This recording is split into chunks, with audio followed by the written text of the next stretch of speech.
అందరికీ నమస్తే అండి.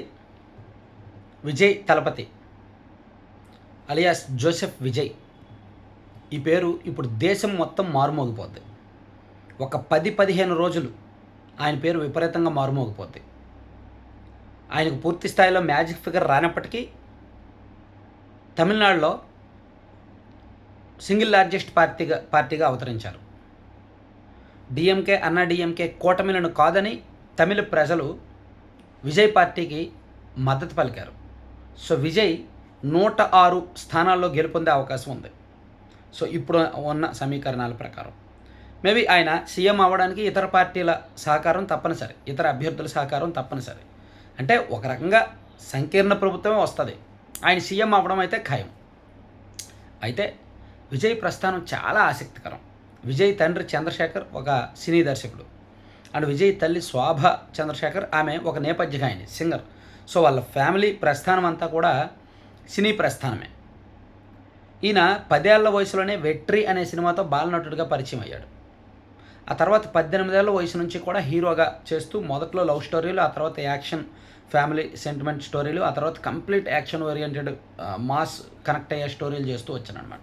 ముఖ్యంగా తెలుగులో బాగా సక్సెస్ అయిన పోకిరి లాంటి సినిమా కావచ్చు, ఖుషి లాంటి సినిమా కావచ్చు, బద్రి, ఇట్లా దూకుడు, అంటే ఇక్కడ పవన్ కళ్యాణ్, మహేష్ బాబు ఈ అగ్ర హీరోలవి ఏవైతే బాగా హిట్లు అయ్యాయో వాటిని తమిళ్లో రీమేక్ చేసి వాటి ద్వారా మంచి సక్సెస్ పొందాడు విజయ్. వాటితో పాటు మంచి దర్శకులు ఎవరు, మురుగదాస్తో తీసిన సినిమాలు కావచ్చు, అండ్ రీసెంట్గా లోకేష్ కనగరాజ్ దర్శకుడు, ఆయనతో తీసిన వరుస హిట్లు, ఇవన్నీ కూడా తమిళ్లోకి మామూలుగా తమిళులకి విపరీతమైన భాషాభిమానం, విపరీతమైన ప్రాంతీయ అభిమానం, విపరీతమైన సినిమా అభిమానం అనే కంటే సినిమా పిచ్చి. సో సినీ హీరోలను తమిళ్లు నెత్తిన పెట్టుకుంటారు, దేవుళ్ళలా కొలుస్తారు, హీరోయిన్లను కూడా దేవతల్లా ఆరాధిస్తారు. సో అటువంటి తమిళనాడులో రజనీకాంత్ గారు కూడా సాహసం చేయలేకపోయారు. అయ్యో పార్టీ పెడితే ఓడిపోతే పరువు పోద్దేమో, తన స్టార్డమ్, తన పరువు ప్రతిష్టలన్నీ గంగలో కలిసిపోతాయేమని చెప్పి రజనీకాంత్ పార్టీ పెట్టల. కమల్ హాసన్ గారు పార్టీ పెట్టి చేతులు కాల్చుకున్నారు, విజయకాంత్ పార్టీ పెట్టి నష్టపోయారు. ఇలా చాలామంది పార్టీలు పెట్టి దెబ్బతింటున్నా విజయ్ మాత్రం మొండిగా పార్టీ పెట్టారు, ఫైట్ చేశారు. ఆయన పార్టీ పెట్టిన తర్వాత నుంచి కూడా ఆయనకి ఎన్నో కేసులు, ఎన్నో ఇబ్బందులు, అసలైన రాజకీయం అంతా చవి చూశారు. చివరికి ఇప్పుడు తమిళనాడు రాష్ట్రంలో ఎవరూ ఊహించిన విధంగా 100 సీట్లకు పైగా గెలుచుకున్నారు. చాలా ఆసక్తికరం ఆయన ప్రస్థానం. సరే, హీరోగా ఆయన ప్రస్థానం ఏంటో అందరికీ తెలుసు. సౌత్ ఇండియాలో హయ్యెస్ట్ కలెక్షన్స్ వచ్చే హీరో, సౌత్ ఇండియాలో హయ్యెస్ట్ రెమ్యూనరేషన్స్ తీసుకున్న హీరో, ఫ్యాన్ బేస్ ఎక్కువగా ఉన్న హీరో, రజనీకాంత్, చిరంజీవి లాంటి ఆ స్థాయి స్టార్డమ్, ఆ స్థాయి కలెక్షన్లు, అంతకు మించిన కలెక్షన్లు కూడా వచ్చిన హీరో అనమాట. వరుసపెట్టి హిట్లు కొట్టడం ఒకనొక సందర్భంలో. సరే, హీరోగా అతని కెరీర్ ఏంటో అందరికీ తెలిసిందే. కానీ అతని పార్టీ గెలవడం కష్టమైన అందరూ అనుకున్నారు, నాలాంటి సామాన్యుడితో పాటు చాలామంది అనుకున్నారు. కానీ ఆ పార్టీ 100 సీట్లకు పైగా గెలవడం వెనక నేనైతే మాత్రం విజయ్లో ఒక మొండితనం చూశా. బీజేపీ విజయ్ని లొంగ తీసుకోవాలని, అతన్ని పొత్తులో తన కౌగుట్లోకి లాక్కోవాలని బీజేపీ ఎంతగానో ప్రయత్నించింది. కరూర్ ఘటన తర్వాత అతని పార్టీని ముప్పు తిప్పలు పెట్టింది. జననాయకన్ తన కెరీర్లో చివరి సినిమా జననాయకన్ విడుదల కాకుండా ముప్పు తిప్పలు పెట్టింది. సో ఇట్లా ఆయన కెరీర్ను, ఆయన సినీ అండ్ ఆయన పొలిటికల్ కెరీర్ను అర్ధంతరంగా ముగించడానికి లేదా నామరూపాలు లేకుండా చేయడానికి అతని రాజకీయ ప్రత్యర్థులు లేదా అతని సినీ ప్రత్యర్థులు చాలానే పావులు కదిపారు. వాటన్నింటినీ తట్టుకొని, ఎన్నో ఒత్తిళ్లను తట్టుకొని ఫైట్ చేసి, వ్యవస్థలతో ఫైట్ చేసి, కరూర్ ఘటన తర్వాత విజయ్ ఒకనొక దశలో ప్రచారం చేయడానికి భయపడ్డారు తెలుసా. తమిళనాడు రాష్ట్రంలో మొత్తం 38కి పైగా జిల్లాలు ఉంటాయి. విజయ్ కేవలం 10 జిల్లాల్లో మాత్రమే ప్రచారం చేశారు తెలుసా. మిగిలిన జిల్లాలకు ఆయన అసలు వెళ్ళలా. మొత్తం 234 అసెంబ్లీ నియోజకవర్గాలు ఉంటాయి. ఆయన నేరుగా వెళ్ళింది కేవలం 45 నుంచి 50 నియోజకవర్గాలు మాత్రమే. అదే మన మన మన పొలిటీషియన్స్ చూడండి, హెలికాప్టర్లో మరీ తిరిగేస్తుంటారు ఎన్నికల ప్రచార సమయంలో, లేదా పాదయాత్ర చేస్తారు, లేదా ఏదో ఒక యాత్ర చేస్తారు. కానీ విజయ్ పాదయాత్ర లేదు, హెలికాప్టర్లు లేవు, ఏమీ లేదు, సాదాసీదాగా ప్రచారం చేశారు. చాలా తక్కువ ప్రచారం చేసి ఎక్కువ ఫలితాన్ని రాబెట్టారు.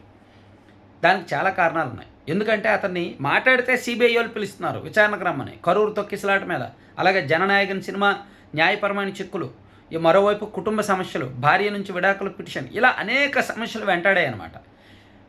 బీజేపీ వాళ్ళేమో ఒత్తిడి పొత్తు పెట్టుకోమని, అతనేమో బీజేపీతో పొత్తు పెట్టుకుంటే ఇంక విజయ్ స్పెషాలిటీ ఏముంది? అందరి నాయకుల్లాగానే విజయ్ కూడా. సో వాళ్ళు ఒక 70-80 సీట్లు ఇస్తారు. సో బీజేపీతో ఉన్న బంధాన్ని మేబీ తమిళులు యాక్సెప్ట్ చేయకపోతే విజయ్ని రాజకీయంగా నష్టపోతారు. సో అది విజయ్కి తెలుసు కాబట్టే తనను తాను నిరూపించుకోవాలి, తనకు ఎన్ని సీట్లు వస్తాయో తన బలం ఏంటో చూడాలి అని మొండిగా వెళ్ళారు. వ్యవస్థలతో ఫైట్ చేశారు, పార్టీలతో ఫైట్ చేశారు, కార్పొరేట్ శక్తులతో ఫైట్ చేశారు, దర్యాప్తు సంస్థలతో ఫైట్ చేశారు, న్యాయస్థానాలతో ఫైట్ చేశారు, తన రంగంలోనే తన ప్రత్యర్థులతో ఫైట్ చేశారు. ఇలా అందరితో ఫైట్ చేసి చేసి చేసి చివరికి రాజకీయంగా ఇప్పుడు ఈ స్థితికి వచ్చారనమాట.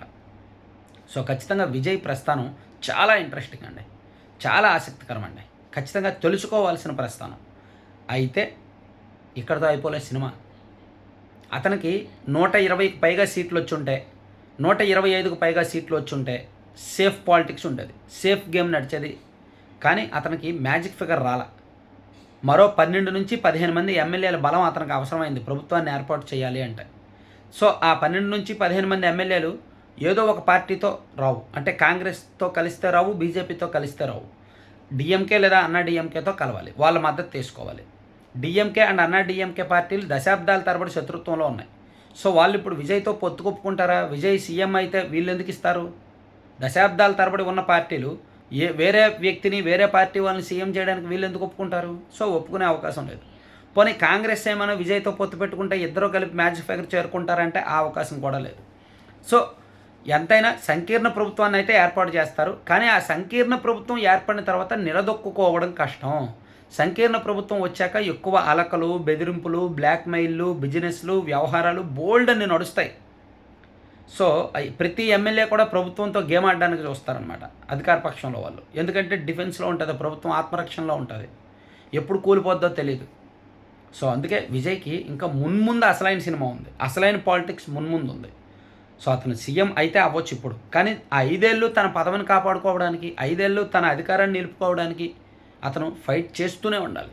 సో అతను ఎన్నికలకు ముందు ఎలా ఫైట్ చేశాడో, ఎన్నికల ఫలితాలు వచ్చిన తర్వాత ఎలా హీరో అయ్యాడో, పొలిటికల్ హీరో అయ్యాడో, అయినా సరే ఇంకా స్టిల్ ఫైట్ కంటిన్యూ చేయాలి. రాబోయే 5 సంవత్సరాలు కూడా ఫైట్ చేస్తూనే ఉండాలి. సో ఇది విజయ్ ప్రస్థానం ఇంకా ఉంది, చూద్దాం మున్ముందు కూడా ఎలా జరుగుద్ది ఏంటనేది చూద్దాం. కంటెంట్ చివరి వరకు చూసిన ప్రతి ఒక్కరికి ధన్యవాదాలు. నచ్చితే కంటెంట్ నచ్చిన వాళ్ళు మాత్రం మీ మిత్రులందరికీ వీడియో లింక్ షేర్ చేయండి, సబ్స్క్రైబ్ చేసుకోమని చెప్పండి. సో మన దగ్గర కంటెంట్ ఉంటుంది. అయితే విజయ్ గెలవలేడు అని మనం గెస్ట్ చేసాము, మనం చాలామందితో మాట్లాడి అంచనా వేసాము. ఎందుకంటే చాలామంది తప్పారు, విజయ్ గెలవలేడనే చెప్పారు, మనం కూడా అదే చెప్పాం. ఆ ఒక్కటే మిస్టేక్ జరిగింది. పశ్చిమ బెంగాల్లో ఖచ్చితంగా బీజేపీ గెలుస్తుంది అనుకున్నాం, అదే జరిగింది. Thank you.